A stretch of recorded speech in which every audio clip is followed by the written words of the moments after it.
तुम्हाला एक गंमत सांगू का? मला नेहमी असं वाटतं, हे काँग्रेसवाले उगाच बाता ठोकत असतात.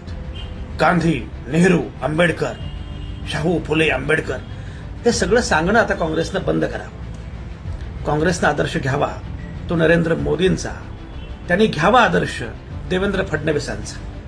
आणि हे मी अतिशय गंभीरपणे सांगतोय.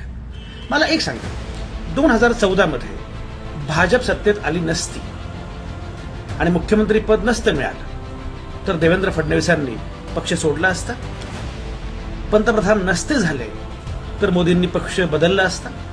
अटल बिहारी वाजपेयींचे नेहरू आणि अगदी इंदिरा गांधींशी अत्यंत उत्तम संबंध होते. मनात आले असते तर अटल बिहारी वाजपेयी सत्तेसाठी काँग्रेस सोबत जाऊ शकले असते. त्यांनी लोकसभा निवडणुकीत पराभव स्वीकारला, पण पक्ष नाही सोडला. याला म्हणतात निष्ठा, याला म्हणतात कमिटमेंट. एवढा त्रास झाला पण सत्तेच्या मोहापायी यापैकी कोणीच कधी पक्ष सोडला नाही.